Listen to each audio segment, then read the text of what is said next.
Ya el número 12, el ponente número, vamos, el asistente número 12, con eso creo que podemos empezar. Bueno, pues buenos días o buenas tardes a todos. Hoy nos toca el objetivo de desarrollo número 13, acción por el clima, y hemos buscado pues, a uno de los mayores expertos que tenemos aquí en la facultad al respecto, que es Luis Barbero, catedrático del Departamento de Ciencias de la Tierra, y que, bueno, pues dentro de sus muchos campos de investigación, pues en muchos de ellos pues toca el cambio climático, ¿no? Y además realmente pienso, yo desde también que, en fin, que es un tema que me interesa, porque quizá la ciencia mejor, ¿no? Para tener una visión global y para poder abarcar mejor lo que es el cambio climático es la geología, ¿no?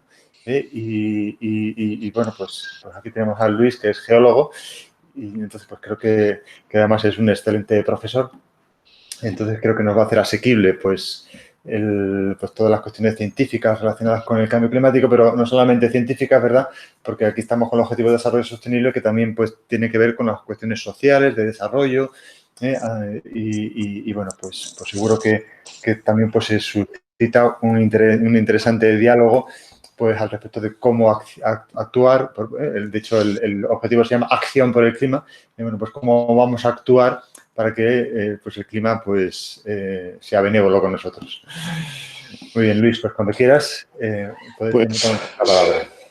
muchísimas gracias por la presentación, Enrique, y por invitarme a dar esta charla sobre la acción por el clima. La verdad es que no me gusta contradecir al anfitrión, al presentador, pero en realidad no soy experto en los temas climáticos en sentido estricto. Sí que soy geólogo y he estudiado geología y conozco un poco solo cómo funciona la Tierra como sistema y la Tierra en conjunto. Entonces, bueno, voy a intentar hacer una presentación en la que voy a compartir la pantalla. ¿Me confirmáis? Bueno, creo que sí que se ve bien, porque ya hemos hecho una prueba, Enrique y yo, antes de empezar, pero voy a mostrar mi pantalla, y en mi pantalla creo que se ve la presentación. Si me lo confirmáis, os lo agradezco. Ok, estupendo. Perfecto, pues voy a intentar, dentro de este objetivo, el objetivo número 13, menos mal que yo no soy supersticioso, me han dicho que da muy mala suerte ser supersticioso. Dentro de este objetivo número 13, yo voy a intentar que nos preguntemos 4 cosas.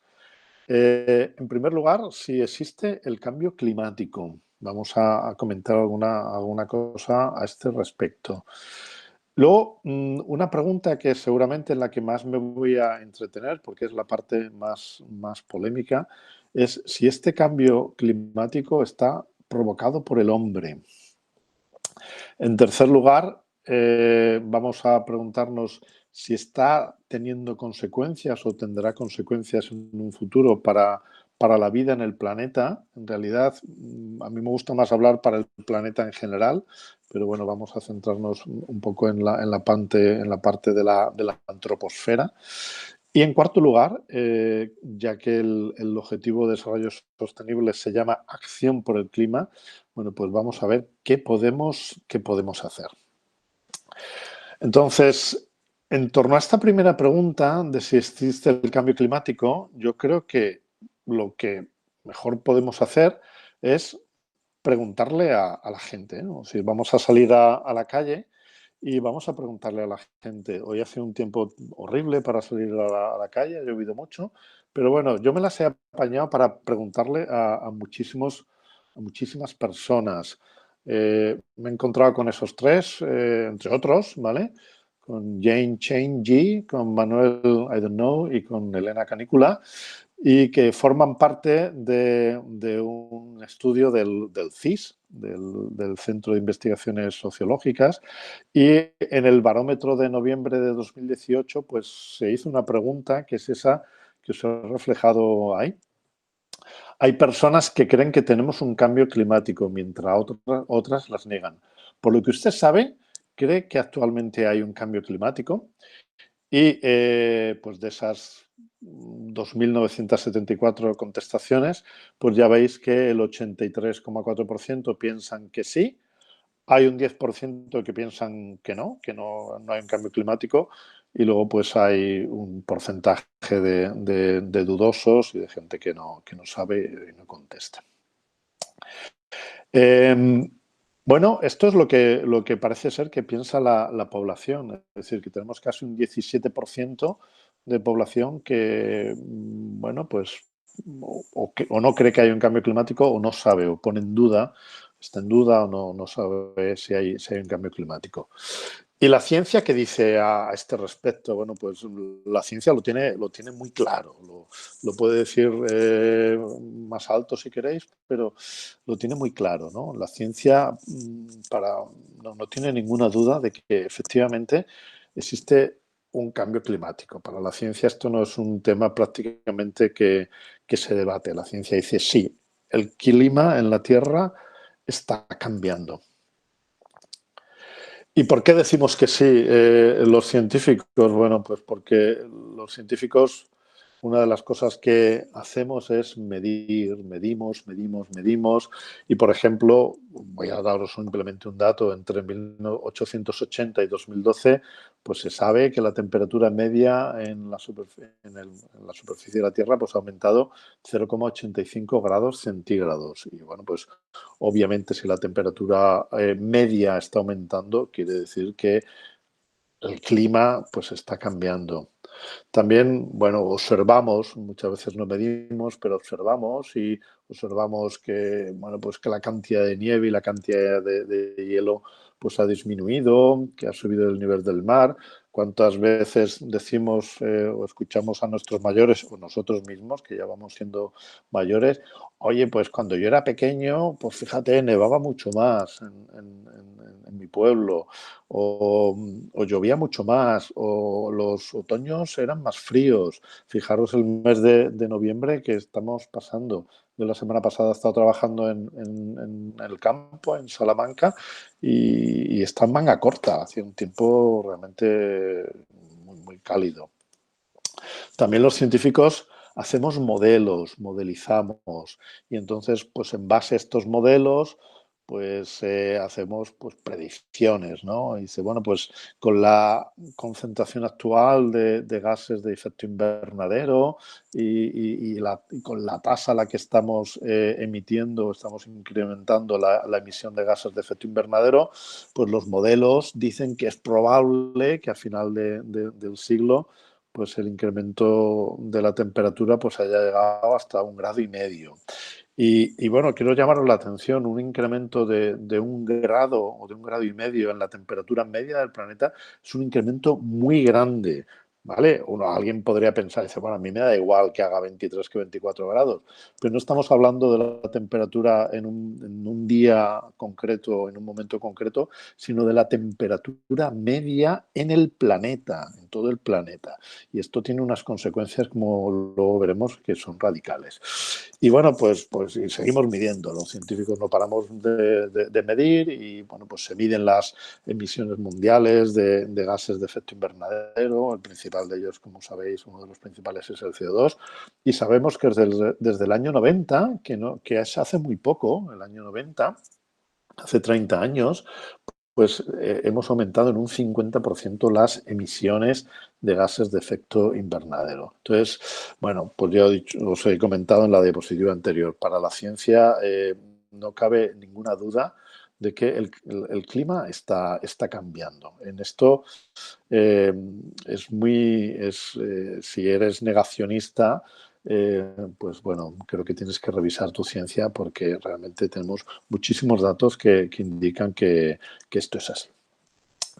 Y lo sabemos también porque conocemos la historia de nuestro planeta. La historia de nuestro planeta es algo que todos deberíamos de conocer, porque por el mero hecho de ser humanos, por el mero hecho de estar aquí. La Tierra tiene una historia larga, complicada, preciosa por otra parte, que comienza pues con su formación hace 4.550 millones de años, que es un montón de tiempo. Y bueno, pues sabemos muchas cosas sobre la historia de la Tierra. Obviamente ignoramos muchísimas más de las que conocemos, pero sabemos muchas cosas. Sabemos, por ejemplo, que hace 2.500 millones de años pues tenemos la primera atmósfera oxidante en la Tierra, o por ejemplo que hace 440 millones de años, que si veis pues es un 10% de la edad de la Tierra, pues tenemos la primera gran extinción de seres vivos en la Tierra.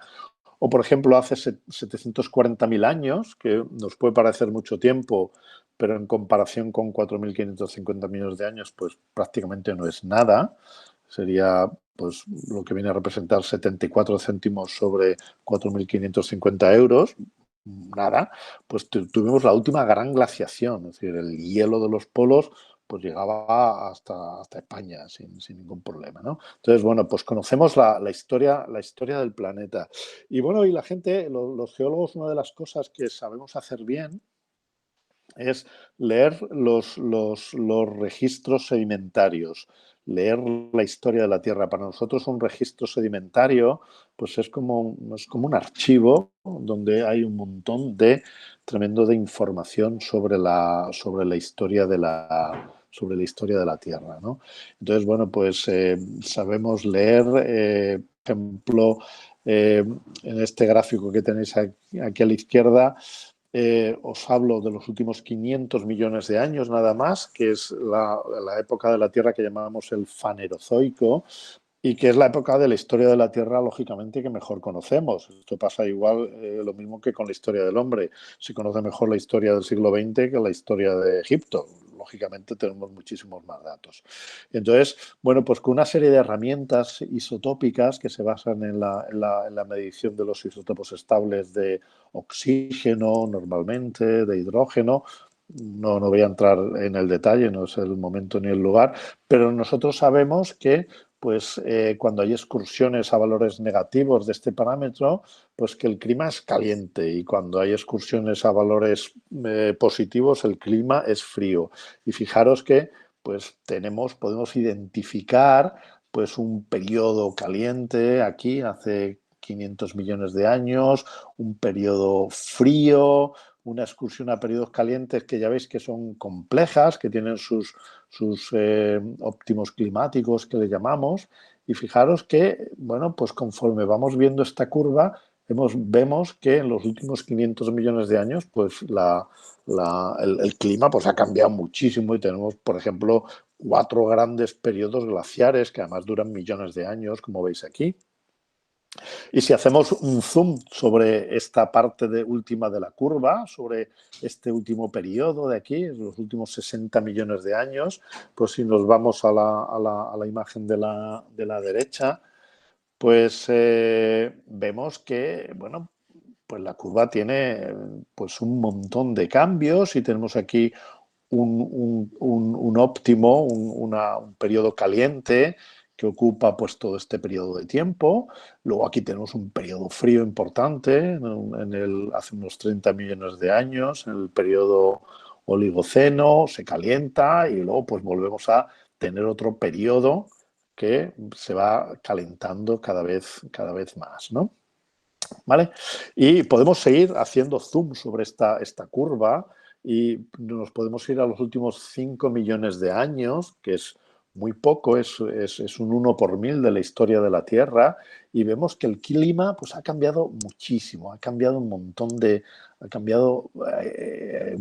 veces, con distintos ciclos que tienen que ver con los parámetros orbitales, los que se llaman los ciclos de Milankovitch. Y si nos vamos ya al último periodo, los últimos 700.000, 800.000 años, cuando ya el hombre como especie está en la Tierra, pues veréis que pues tenemos todos estos periodos cálidos que tenemos aquí, estos periodos cálidos, todos estos periodos, ¿vale? Y todos estos periodos fríos, 20 y pico. De hecho, los últimos reciben hasta nombre, ¿vale? Las últimas glaciaciones reciben hasta el nombre. ¿Y qué pasa en el momento actual? Bueno, pues que en el momento actual venimos de la última glaciación, y el clima le toca calentarse, igual que le tocó calentarse hace 140.000 años, igual que se calentó en este periodo, igual que se calentó en este periodo, igual que se calentó en este periodo. Es decir, que al final, como os pongo ahí arriba, y he señalado 2 palabras en rojo para marcar la aparente contradicción. el cambio climático es una constante de la naturaleza. El clima en la Tierra siempre, siempre, siempre ha estado cambiando. Conocemos más o menos por qué ocurren estos cambios. Ya os digo que tienen que ver los cambios fundamentales con los ciclos orbitales, los ciclos de cambio en el eje de la Tierra, el cambio en los valores de la precesión de la rotación de la Tierra, y pues conocemos estos ciclos de 41.000 años, los ciclos de 100.000 y ciclos de más larga duración. Luego, el clima en la Tierra siempre, siempre ha cambiado.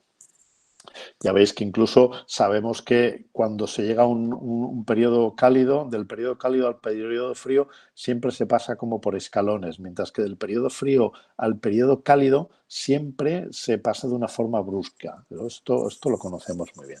Luego, la primera pregunta es una pregunta que vamos a decir fácil. El clima en la Tierra ha cambiado, siempre ha cambiado. Pero la segunda pregunta, que es la que os planteo ahora mismo en la pantalla, es si este cambio lo hemos provocado los hombres, ¿vale? O qué parte de este cambio está provocada por el hombre. Esto es un aspecto que es muy polémico y que además yo quiero, a propósito, hacerlo polémico en esta presentación, porque si no, no discutimos nada y no nos aburrimos, ¿no? Entonces, bueno, vamos a preguntarle a los científicos. Me he encontrado con estos dos, que son la profesora Greta Truth y el doctor Manuel I Know Everything. Y les he preguntado a muchos más, ¿no? Como obviamente no he podido hacerlo, pues me he ido a la bibliografía, y si vais, por ejemplo, al Environmental Research Letters, que es una revista muy chula, pues os podéis encontrar trabajos como este que os planteo ahí, cuantificando el consenso sobre el calentamiento antropogénico global en la literatura científica.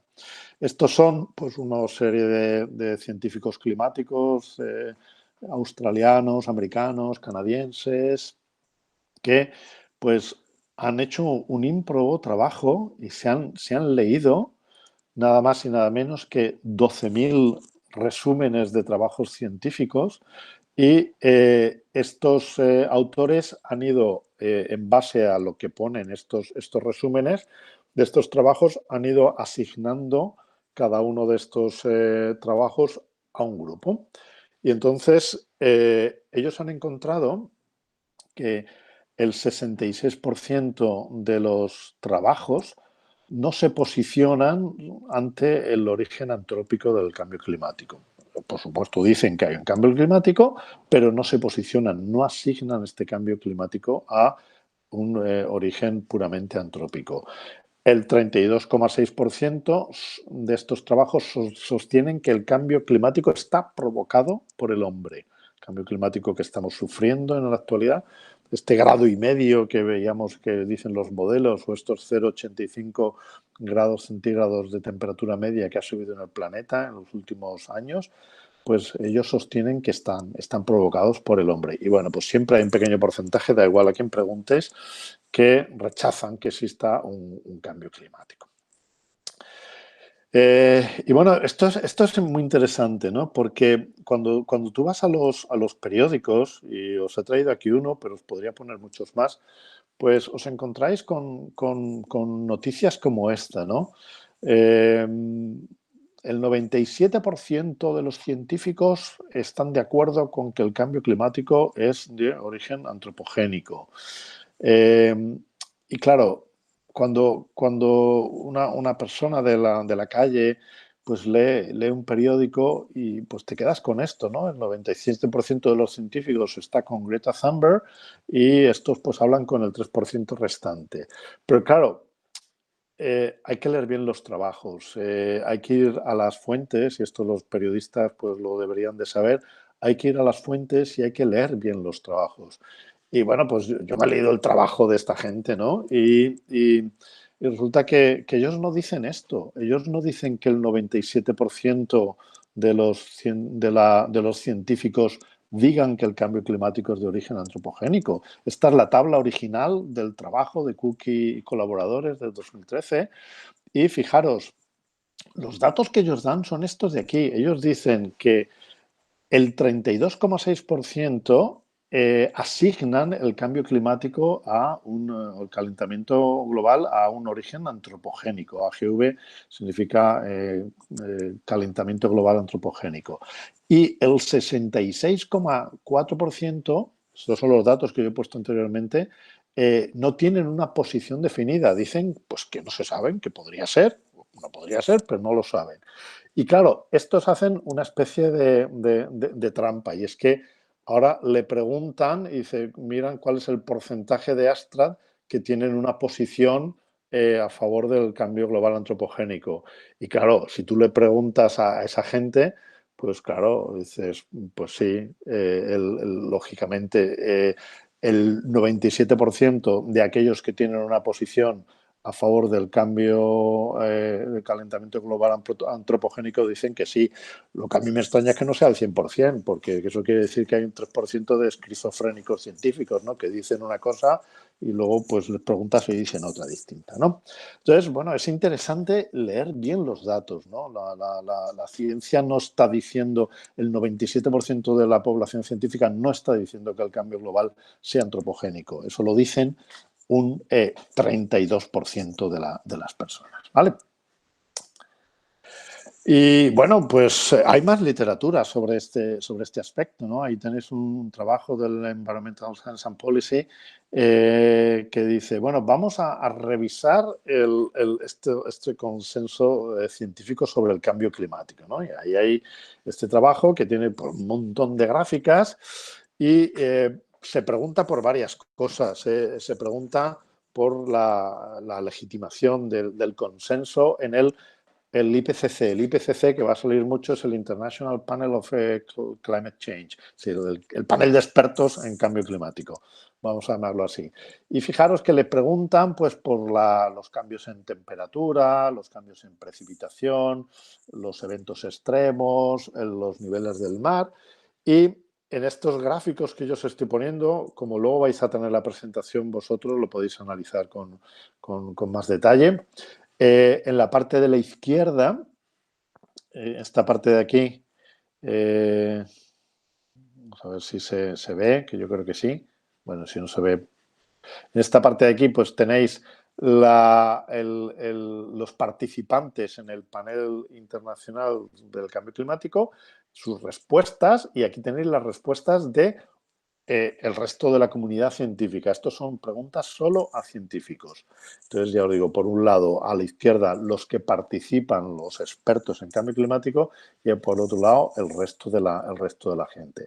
Y fijaros que, bueno, pues las cifras pues son para pensarlas un poco, ¿no? Aquí tenéis la escala de abajo, se pone estoy fuertemente en desacuerdo y fuertemente de acuerdo. Es una clasificación en siete cajas. Estoy muy en desacuerdo, totalmente de acuerdo. Y bueno, pues si pasamos por esto, pues ya veréis, por ejemplo, que esto es en cuanto a la legitimación del consenso, y aquí tenéis, por ejemplo, en cuanto a la magnitud del cambio. Bueno, pues fijaros que si hablamos de la temperatura, pues cuando le preguntas a los científicos climáticos, pues no todos. El máximo dicen que, bueno, que ni está sobreestimada, ni está subestimada, ni sobreestimada. Pero tienes un porcentaje importante que no está aquí en la media. Cuando le preguntas al resto de los científicos, pues sigues teniendo este porcentaje importante. Hay pues casi un 20% que dicen que está subestimada y tienes otro porcentaje que dice que está sobreestimada. Y cuando preguntas sobre la precipitación, pues te encuentras también que hay un porcentaje importante que dice que está subestimada y un porcentaje que dice que está sobreestimada. Lo mismo sobre el nivel del mar o sobre los eventos extremos. Y si le preguntáis por la magnitud de los impactos, pues, bueno, pues por ejemplo, el nivel del mar, pues el 50% dice que está niquelado, que está muy bien, que lo hacen estupendo, pero tienes un porcentaje muy grande que dice que está subestimado y tienes un cierto porcentaje que dice que está sobreestimado. Bueno, podéis leerlo en detalle, pero lo que está claro es que el consenso no es un consenso tan radical como nos quieren hacer ver, ¿no? Aquí tenemos el consenso en cuanto a la atribución del cambio climático a un origen antropogénico o un origen no antropogénico.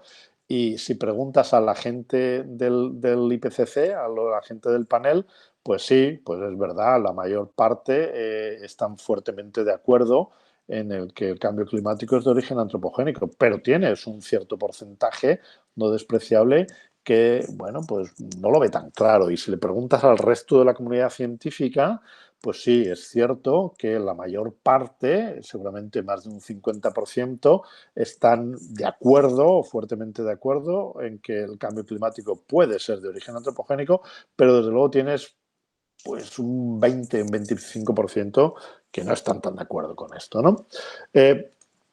Y bueno, pues podríamos, en cuanto a las manifestaciones del cambio climático, pues parece que el consenso es bastante mayor. O sea, el cambio climático se está manifestando en el clima de la Tierra, en la subida del nivel del mar, bueno, todo lo que hemos estado un poco viendo antes, que hay menos hielo, etcétera, etcétera. Pero bueno, lo que yo quería provocar enseñando estos datos es esto que pone aquí. Estos son dos textos que están sacados directamente de este trabajo, ¿no? Y en el texto de la izquierda, que no lo he traducido, dice: la intención de este trabajo es sugerir que la ciencia que trata sobre el cambio climático se tiene que hacer de forma completamente aislada o sin tener relación con dogmas o con políticas, que tenemos que recuperar esta ciencia, aislarla de lo que es el debate político, ¿no? Dice, cuando se reclama prematuramente que la ciencia está asentada, solo entonces puede pasar la ciencia al debate público y entrar en la refriega política, ¿no? Y a la derecha, pues os pongo, yo os digo, este sí que lo he traducido, pues cómo termina este trabajo de este autor. Dice, quizás sea adecuada como comentario de despedida en relación al estado actual del consenso sobre el cambio climático, parafrasear una declaración de Lenin en relación con la felicidad. Dice, el consenso sobre el cambio climático, como a menudo reclamado, es quizás un acuerdo máximo de realidad y deseo. Dado los acontecimientos de finales del 2009 y la consiguiente crisis de la ciencia climática en relación con la transparencia, será interesante ver si los hechos permanecerán constantes y la verdad cambiará, o si la verdad permanecerá constante y los hechos cambiarán, ¿no? Y yo creo que es beneficioso para, como dice este mismo autor, un cierto nivel de escepticismo cuando la ciencia todavía no ha dicho la última palabra. Es muy beneficioso para la ciencia en sí y, por lo tanto, para toda la sociedad, ¿no? Y os pongo ahora un par de diapositivas para seguir ahondando en este debate. Bueno, que, hombre, yo puedo decir cualquier cosa porque soy un científico, digamos, de un soldado científico. No soy ningún comandante, ni ningún coronel, ni ningún general de la ciencia. Soy un científico más, ¿no? Pero bueno, pues aquí tenéis, por ejemplo, a Ivar Geierberg, que le dieron el premio Nobel en 2012 de física, es decir, que este tío de física debe saber, ¿no? Y que renunció públicamente a su pertenencia a la American Physical Society, y ahí tenéis el artículo del Wall Street Journal donde lo pone, y renunció con una carta muy dura, de la que os he traído aquí un párrafo. Dice, no renové mi pertenencia, mi membresía a la PS, dice, porque no puedo vivir con la declaración de esta sociedad que dice, la evidencia es incontrovertible. Se está produciendo un calentamiento global de origen antrópico. Si no se toman medidas urgentes de mitigación, es probable que se produzcan perturbaciones importantes en los sistemas físicos, psicológicos, los sistemas sociales, la seguridad, la salud humana en la Tierra. Debemos reducir las emisiones de gases de efecto invernadero a partir de ahora. Y Bargayever decía, dice, el American Physical Society está bien discutir sobre si la masa del protón cambia con el tiempo y se puede discutir sobre cómo se comporta un universo múltiple, pero la evidencia de cambio climático global es incontrovertible. Bueno, yo creo que esto nos tiene que hacer un poco pensar, ¿no? Porque en torno al cambio climático de origen antropogénico, pues hay mucho, este término yo no lo he encontrado en ningún sitio, me lo he inventado yo, así que lo voy a patentar. Hay mucho lobismo, ¿no? Lobismo con dos Bs, ¿no? Hay muchos grupos de presión que están actuando sobre las Naciones Unidas, sobre los gobiernos, sobre los científicos. Y como ya os digo, mi opinión pues no vale nada porque soy un científico más, pues me estoy basando en opiniones de otra gente. Ahí tenéis lo que dice Claude Allegre sobre el cambio climático en un artículo publicado por él y otros 10 o 12 colaboradores en el Wall Street Journal, y decía esto, dice, el alarmismo sobre el clima es de gran beneficio para muchos, ya que proporciona fondos gubernamentales para la investigación académica y una razón para que crezcan las burocracias gubernamentales. El alarmismo también ofrece una excusa para que los gobiernos aumenten los impuestos, los subsidios financiados por los contribuyentes para empresas que entienden cómo funciona el sistema político y es un atractivo para grandes donaciones a fundaciones benéficas que prometen salvar el planeta. Seguramente no sepáis quién es Claude Allegre, pero Claude Allegre es uno de los mejores geólogos que hay en la Tierra ahora mismo. Es premio Crawford de geología. Los premios Crawford son los equivalentes a los premios Nobel en aquellas disciplinas que no existe el premio Nobel. Y Claude Allegre, pues ya os digo, es premio Crawford, es uno de los mejores geoquímicos isotópicos que hay hoy día. Yo he tenido la suerte incluso de conocerlo. Y bueno, si pensáis, si alguno piensa que, bueno, pues es que este hombre debe ser a lo mejor un conservador recalcitrante, pues también os informo que Claude Allegre fue ministro de Educación y Ciencia de Francia, una de las 4 primeras potencias del mundo, en el gobierno de Lionel Jospin, que, si no me equivoco, era del Partido Socialista. Entonces, bueno, no es una persona que sea sospechosa, digamos, de ser un diplodocus recalcitrante, ni muchísimo menos. Y bueno, pues ya os digo, hay mucho dinero invertido en cambio climático y los lobbies son realmente muy fuertes, ¿no? La Unión Europea dedica 320.000 millones de euros a objetivos climáticos, que está muy bien, y hay que invertir muchísimo en investigación por el clima, por supuesto. El mercado de CO2 es brutal, ¿no? Casi 50.000 millones de euros para un mercado global de 140.000 millones de euros. Y bueno, el gran capital está con el cambio climático, no está con la gente que no asigna el cambio climático un origen antrópico, ¿no? Y hay mucha gente que sufre por esto, ¿eh? Os podría poner casos de científicos aquí en España, pero bueno, por preservar un poco cuestiones de intimidad, pues os pondré un caso que está publicado, ¿no? Garth Paltridge es investigador senior en el CSIRO, que es un organismo de investigación australiano. Me estoy recibiendo retorno. Eso es que alguien ha encendido un micrófono. Apagar, por favor, todos los micrófonos, porque no puedo seguir.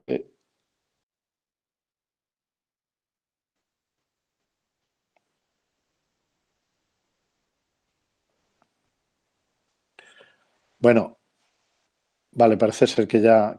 no, si no apagáis los micrófonos no puedo seguir la charla, ¿eh? Porque es que me escucho el retorno y me desconcierta un montón. Están apagados todos, Luis. Sí, Luis, están todos apagados. Menos el mío, pero que ahora lo apago. Bueno, vamos a ver si. Ahora parece que no. Bueno, no, se voy a intentarlo.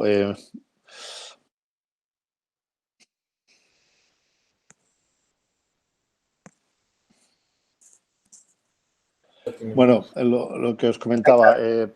Quítate tú los auriculares, a lo mejor con eso mejoras. Si te quitas los auriculares, ¿no? ¿Me escucháis ahora bien? Bueno, no sé si me escucháis bien o no. Sí, sí, sí. Sí, sí. Vale, lo que voy es a quitar el sonido de mi ordenador, el volumen de mi ordenador para no escucharme yo de vuelta, porque si no ya os digo que me despisto mucho.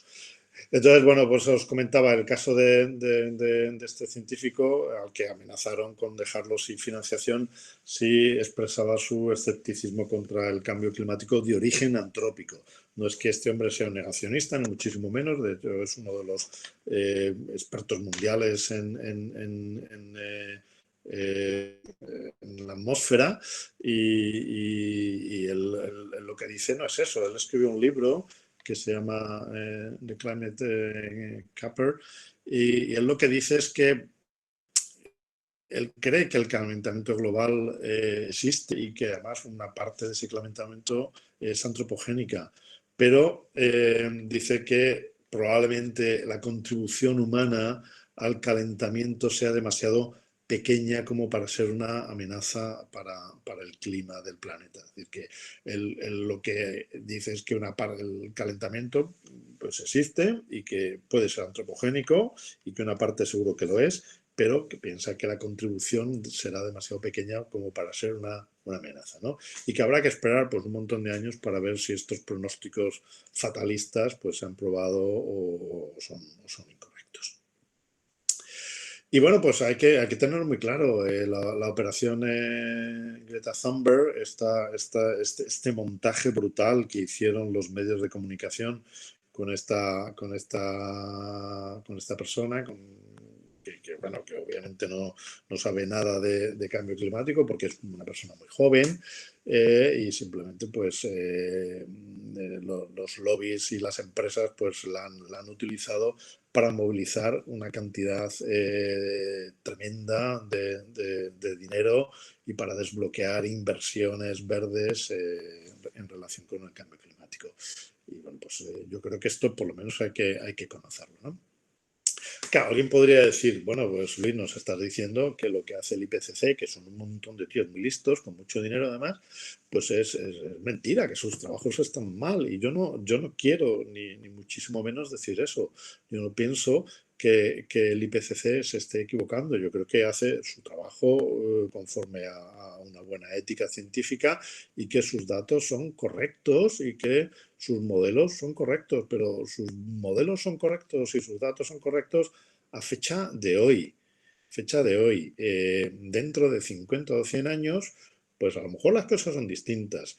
Y de hecho, de verdad, no existe ningún estudio en la actualidad que demuestre que hay una atribución directa entre los fenómenos extremos actuales que estamos viendo y el cambio climático de origen antrópico. Y tampoco lo existen al revés. Es decir, que yo creo que nos tenemos que mover todavía en un cierto campo de un cierto escepticismo en el que decimos, mira, no podemos asignarlo radicalmente al hombre la culpa del cambio climático. Y de hecho, bueno, voy a intentar poneros alguna cosa, ¿no?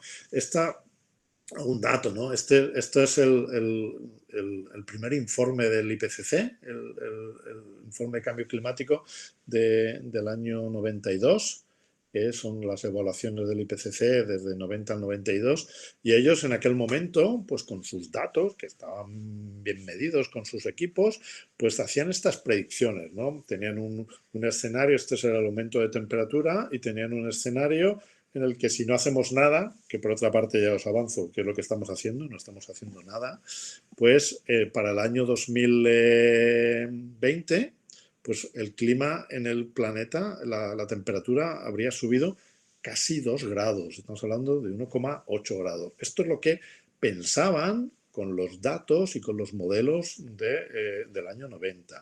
Claro, cuando nos vamos al último resumen del IPCC, del año, creo que es del año 18, este que he cogido, 19, pues hombre, pues ya vemos que tenemos mucho más datos y tenemos un modelo chulísimo, sabemos aquí cómo ha ido cambiando la media de la temperatura en la Tierra y bueno, pues aquí tenemos las predicciones, si no hacemos nada, si reducimos muy rápidamente el CO2, ta, ta, ta, ta. Pero bueno, os he proyectado aquí la predicción del IPCC del año 90. ¿Quiere decir eso que la predicción estaba mal? No, en el año 90 estaba estupenda. Con los datos que tenían, con los modelos climáticos que ellos manejaban, lo que les salía era eso. Y ahora resulta pues que 30 años después, pues lo que les sale es aquí. Y bueno, pues no es lo mismo, obviamente, fijaros, estamos hablando de un error pues prácticamente de 1 grado, ¿no? Estamos hablando de que el calentamiento que ha ocurrido en realidad ha sido de cerca de 1 grado, cuando ellos estaban prediciendo que el calentamiento sería de 1,8 grados. Y lo mismo pues con el resto de los datos, ¿no? Esto era las emisiones de CO2, la predicción del panel en el año 90, pues decía que para el año 2018, ¿sí? Iban a ser de unos 15.000 millones de toneladas y la realidad es que hemos echado 36.572 millones de toneladas, es decir, que su predicción era, pues, incluso en el peor de los modelos, pues era completamente errónea. Y prueba de ello es que pues se ha multiplicado por más de 2 la cantidad de CO2 que hemos puesto en la atmósfera. Entonces, no, el IPCC yo creo que hace bien su trabajo, sus 15.000 trabajos no están mal. Simplemente estamos tratando un tema que es absolutamente complejo, es muy complejo en el clima. La cantidad de variables que influyen es tremenda. Los modelos climáticos se hacen en unos superordenadores que son como una casa de grandes, con miles de procesadores, porque tienen que tener en cuenta una cantidad tremenda de variables. Y no, yo creo que los científicos no se están equivocando, sino que simplemente pues, van mejorando sus datos, van mejorando sus modelos, van mejorando su ciencia y por lo tanto pues muchas veces cuando pasa el tiempo pues se dan cuenta pues que los modelos anteriores pues eran erróneos. Bueno, y paso a la tercera pregunta. No sé cómo voy de tiempo. A un profesor no se le puede dejar hablar porque es capaz de hablar durante demasiado tiempo. Paso a la tercera pregunta. ¿Está teniendo y tendrá consecuencias para la vida en el planeta? Hombre, yo creo que esta pregunta es fácil. Esta pregunta es fácil. Yo creo que sí. Estamos notando que hace más calor, las temperaturas, pues todos los modelos dicen que van a seguir aumentando, hay menos heladas, la temporada sin hielo pues cada vez va a ser más larga y esto ya lo digo, lo experimentamos todos. La lluvia es diferente, el cambio climático no quiere decir que vaya a llover menos, quiere decir que en algunos sitios va a llover menos y en otros sitios va a llover mucho más, es decir, que los patrones de distribución de la precipitación pues van a cambiar con todos los problemas que esto le va a generar y le está generando, de hecho, a la sociedad.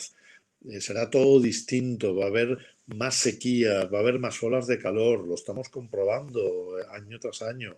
Pues cada vez hay veranos más largos, hay eventos más extremos, llueve o no llueve nada, o llueve mucho. Los vientos también, hay mucha más frecuencia de huracanes, los huracanes son más fuertes, son más intensos. Las playas, lógicamente, pues están cambiando porque está subiendo el nivel del mar y una subida de pocos centímetros en el nivel del mar pues tiene muchas consecuencias. Con lo cual, yo creo que sí, yo creo y además hay muchísimos más cambios. La disponibilidad de recursos como el agua, la energía, pues va a cambiar. la producción agrícola va a cambiar. Lógicamente, si cambian los patrones de precipitación, pues cambia también la producción agrícola. Se están produciendo aumentos en la acidez de los océanos, que sabéis todo el problema del blanqueamiento de los corales, estamos acabando con ecosistemas. Los recursos marinos están cambiando también, porque al estar cambiando el clima y estar cambiando la circulación marina, pues van cambiando los recursos marinos. El nivel del mar está cambiando y ahí os pongo un comentario. La cuarta parte de la población de la Tierra vive a las orillas del mar, porque es donde mejor se vive. Bueno, pues eso tiene unas consecuencias muy graves, ¿no? Los animales están cambiando sus patrones de migración y, como siempre, la peor parte de todo esto pues se lo llevan los países que tienen menos recursos, los países que están en vías de desarrollo.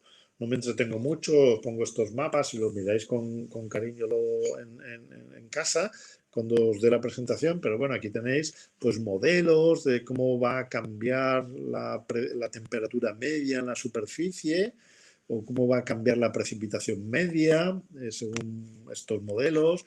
Y os digo, no es que vaya a llover menos en todo el planeta, sino que va a haber sitios donde la precipitación va a aumentar mucho y sitios donde va a haber más sequía, ¿no?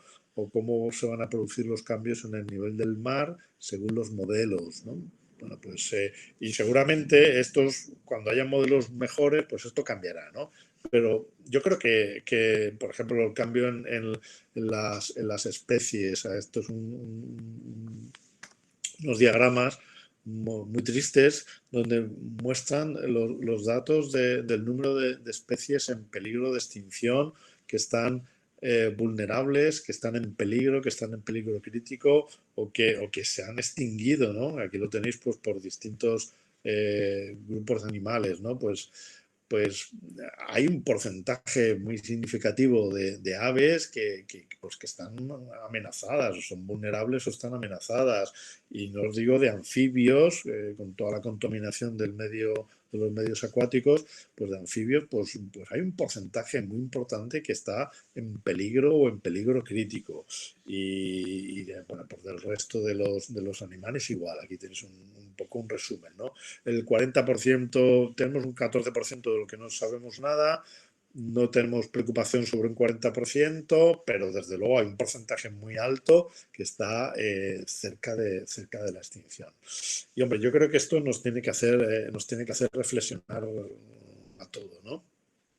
Dice, se ha vuelto urgente e imperioso el desarrollo de políticas para que en los próximos años la emisión de CO2 y otros gases altamente contaminantes sea reducida drásticamente, por ejemplo, reemplazando la utilización de combustibles fósiles y desarrollando fuentes de energía renovable. Esto, bueno, yo creo que todos estamos de acuerdo con esta afirmación.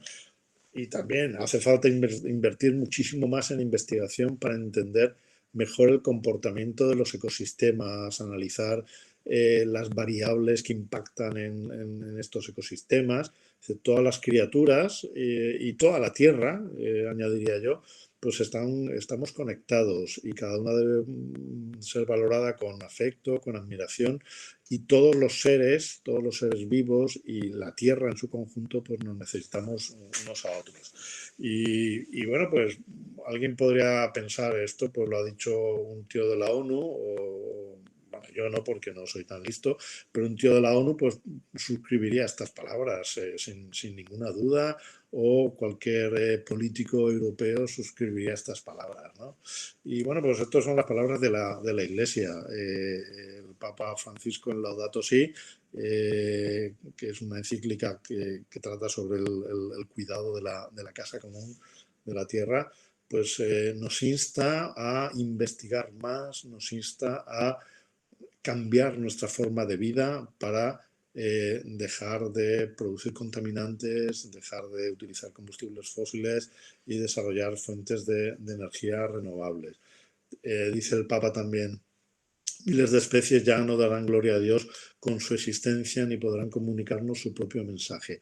No tenemos derecho. A mí esta afirmación del Papa me resulta radical, ¿no? Es decir, que no tenemos derecho a que por nuestra culpa desaparezca una especie. Es un auténtico drama cósmico, diría yo, el que desaparezca una especie en la Tierra, porque esta tierra que se nos ha dado para que la cuidemos y para que comamos de ella, pues la hemos maltratado. ¿Serán graves estas consecuencias? Bueno, voy a ser muy breve. A corto plazo, sin duda, ya lo estamos experimentando todos. A medio o largo plazo, quién sabe. No tenemos el medio plazo, el largo plazo a los miles de años. Quién sabe qué lo va a ocurrir. Si no somos capaces de acertar con la concentración de CO2 o con el cambio de la temperatura en un modelo hecho a un plazo de 20 o 30 años, ¿qué vamos a saber de lo que ocurre a medio o largo plazo? Pues no tenemos ni idea. En cualquier caso, yo creo que para el hombre sí que son graves estas consecuencias. Lo estamos viendo, ya os he comentado, las consecuencias del cambio climático recaen sobre todo en las poblaciones menos desarrolladas, en los pueblos más humildes. Y yo creo que no tenemos ninguna excusa para no cuidar el planeta y para no luchar y no tener una acción fuerte y radical contra el clima. Y por último, que ya llevo 50 minutos, ¿qué podemos hacer? Acción por el clima. Bueno, pues no sé, yo creo que tenemos que hacer absolutamente de todo menos esto, ¿vale? Menos tumbarnos en el sofá de casa y no hacer nada. Tenemos que ser proactivos, que es una palabra que está muy de moda. Tenemos que hacer algo, ¿no? Y nosotros podemos hacer algo pues a nivel global, como sociedades, y esto pues no depende de cada uno de los que estamos escuchando esta charla, ni depende de mí, sino que depende, bueno, pues de nuestros gobiernos, de nuestras organizaciones supranacionales. Pues tenemos que hacer algo, tenemos que pues, ir a sistemas de producción de energía que sean limpios. Podemos producir bioenergía haciendo crecer biomasa y produciendo energía con esta biomasa y almacenando el CO2 producido en almacenes geológicos profundos, cosa que ya hacen muchísimos países. Y lógicamente, cuando vamos a sistemas de producción de energía como estos, pues vamos a retirar mucho CO2 del medio, reforestando lógicamente también, porque vamos a fijar CO2 en las plantas. Y esto es fenomenal y podemos cambiar las infraestructuras para que los sistemas de riego sean más eficientes. El gran consumo de agua no lo hacemos la población, lo hace pues la agricultura, la industria, la ganadería. Bueno, pues habrá que actuar sobre esas infraestructuras para que sean mucho más eficientes. Habrá que proteger los sitios contra las inundaciones. Tendremos que diversificar los cultivos, ir hacia economías circulares y, sobre todo, cambiar los estilos de vida, cambiar la empleabilidad, etcétera, etcétera. Es decir, que a nivel global realmente hay muchísimas cosas que hay que hacer, ¿no? Ahí las tenéis, estas están copiadas de los Objetivos de Desarrollo Sostenible de la ONU. Por fortalecer la resiliencia y la capacidad de adaptación, incorporar medidas relativas al cambio climático en las políticas, mejorar la educación, a mí me parece clave, mejorar la educación, la sensibilización, la capacidad humana, institucional con respecto a la mitigación del cambio climático, la adaptación al cambio climático. Ten en cuenta que el cambio climático lo vamos a sufrir sí o sí, luego tendremos que adaptarnos y mitigar los efectos del cambio climático. Y bueno, todas estas cosas que ponen aquí las Naciones Unidas, ¿no? Algunas incluso que no tienen mucho que ver con el cambio climático, como veis.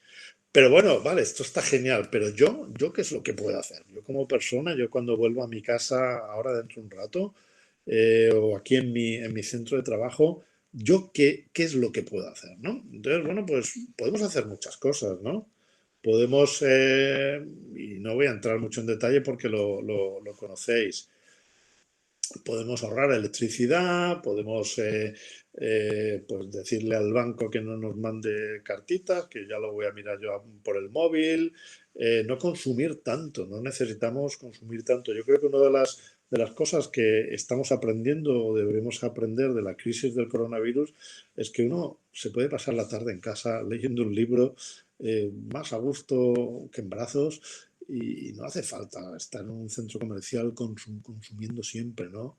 Otra cosa que es interesante es que calculemos cada uno nuestra huella de carbono para concienciarnos, ¿no? ¿Cuál es?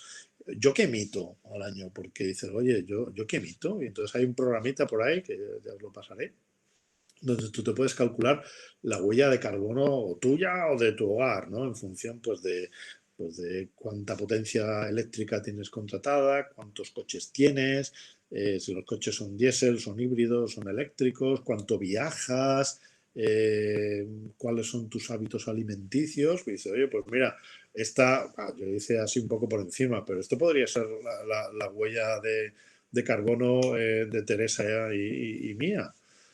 Pues oye, nuestras emisiones anuales son de 12 toneladas de CO2, ¿vale? Mira, el promedio de España es de 10 y el promedio mundial es de 9, ¿no? Los países ricos, pues, contaminamos muchísimo más, ¿no? Bueno, pues eso es interesante, ¿no? Y yo qué sé, ahí pongo un montón de cosas y no he querido ser exhaustivo porque a cada uno se le ocurrirán unas, ¿no? Pues seca las cosas al aire, pues el pelo, la ropa, porque ¿para qué vas a usar una secadora? O pues no te pases media hora en la ducha, no te metas en la bañera, que consume mucho más, o congela los productos frescos y las sobras y no te los vas a comer antes de que se estropeen.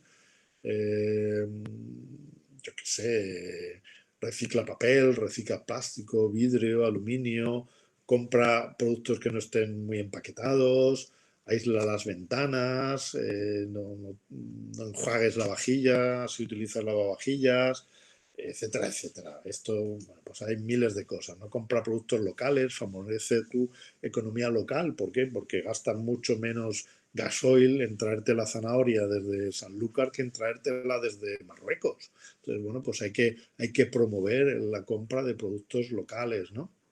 Comprar con cabeza.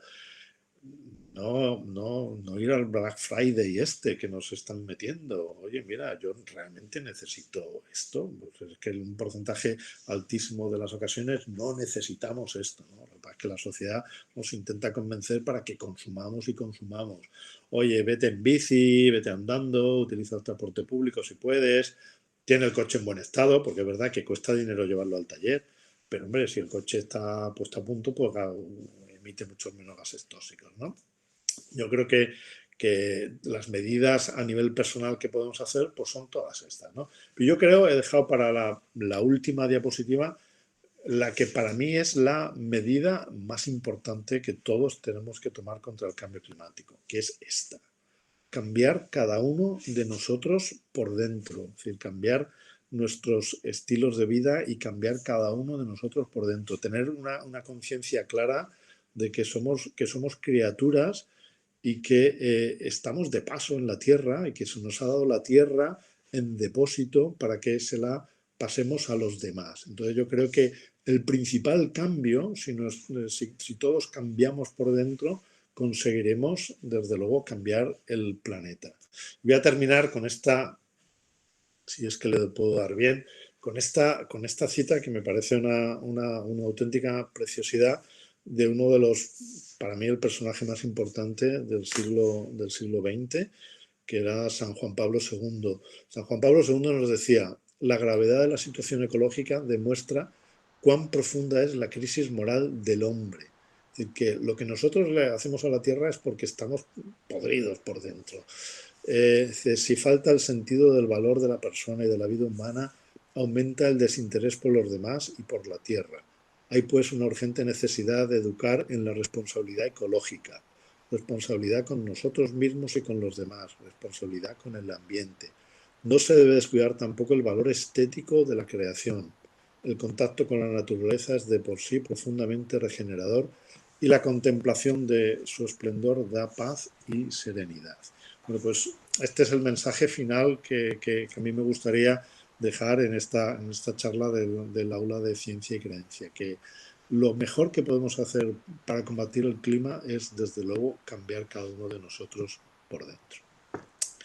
Y nada más, voy a dejar de compartir la presentación y, bueno, pues dejo la palabra a Enrique para que organice el debate.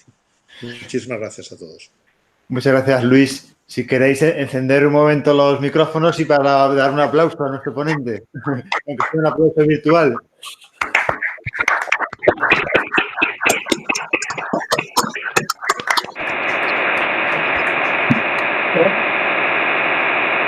Bueno, pues. Bueno, hasta está tronando, fijaros. Muy bien. Perfecto. Pues muchísimas gracias, Luis. Ha sido muy interesante y también, como dices, un poco provocativa. Entonces, pues yo creo que se pueden suscitar preguntas. A ver, pues el que quiera intervenir, pues que encienda el micrófono y que hable. A ver, Paco, ¿quieres hablar? Bueno, yo no quería hacerte preguntas, Luis, pero te quiero felicitar por la conferencia porque te he escuchado ya 4 veces con el mismo tema, porque Laudato sí y todo lo demás, pero cada vez me parece tu conferencia más original, me engancha más y con ese lenguaje tan coloquial, creo que realmente esta conferencia se va a escuchar luego mucho en otros ambientes que no sea en el de hoy aquí. Por lo tanto, felicidades de mi parte. Muchas gracias, pero es nueva, ¿eh? Es decir, me habrás escuchado alguna otra, pero esta es nueva,